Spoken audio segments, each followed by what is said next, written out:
દર્શક મિત્રો, આપ જોઈ રહ્યા છો વર્ધમાન 24 ન્યૂઝ. વર્ધમાન 24 ન્યૂઝને સબસ્ક્રાઇબ કરો, લાઇક અને શેર કરો.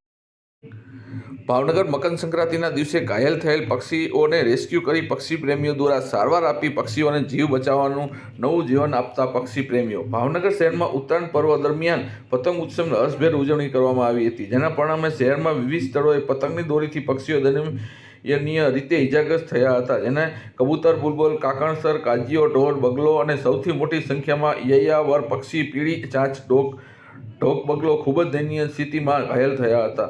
આ મહેમાન પક્ષીઓને શહેરના ગંગાજળિયા તળાવ, મોતીબાગ, મહિલાબાગ, પીલ ગાર્ડન વગેરે સ્થળોથી વધુ પ્રમાણ ઘાયલ અવસ્થામાં રેસ્ક્યુ કરવામાં આવ્યા હતા. ઉપરોક્ત કામગીરી માટે વન વિભાગ ભાવનગર માર્ગદર્શન હેઠળ રાજહંસ નેચર ક્લબ ટ્રસ્ટના સભ્યો દ્વારા 81 કરતાં વધારે પક્ષીઓને રેસ્ક્યુ કરવામાં આવ્યું હતું, જેને નવાપરા સ્થિત સરકારી પશુ દવાખાનાના કરુણા અભિયાન અંતર્ગત સરકારી વેટરનરી ડોક્ટર તેમજ 1962 ટીમના ડોક્ટરો વગેરે દ્વારા સારવાર આપવામાં આવી હતી. સવારથી જ સાંજ સુધીમાં શહેરના નવાપરામાં પશુ દવાખાને કેન્દ્ર પર 81 પશુઓ, જેમાંથી 19 પક્ષીઓના મૃત્યુ પામ્યા હતા. કેન્દ્ર પર પક્ષીઓને ઘાયલ થયા હતા.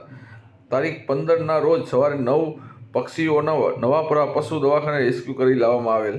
ગત વર્ષની સરખામણીએ આ વર્ષે સરકારશ્રી તેમજ વિવિધ સેવાભાવી સંસ્થાઓના પ્રયત્નોથી લોકો જાગૃતિ આવી હોય તેવું લાગી રહ્યું છે. સવાર અને સાંજના સમય દરમિયાન પક્ષીઓનો ઘાયલ ન થાય તે માટે પતંગ ઓછો ચડાવવામાં આવ્યા હતા, જેના પરિણામે ઘાયલ પક્ષીઓની સંખ્યામાં નોંધપાત્ર ઘટાડો થયો છે. સાથે સાથે સોશિયલ મીડિયાના માધ્યમ દ્વારા લોકો ધાબા ઉપરથી, અગાસી ઉપરથી આજુબાજુમાં ફસાયેલા દોરાને દૂર કરી તેના ફોટોગ્રાફ્સ સોશિયલ મીડિયા પર વાયરલ કરીને જાગૃતિ લાવવાનો પ્રયત્ન કરી રહ્યા છે. જાહેર જનતાને નમ્ર અપીલ કે સૌની આસપાસ અગાસી ઉપર કે વૃક્ષો પર લટકતા દોરા દૂર કરી યોગ્ય રીતે નાશ કરો. વર્ધમાન 24 ન્યૂઝ, પરવીન અરજાણી, ભાવનગર.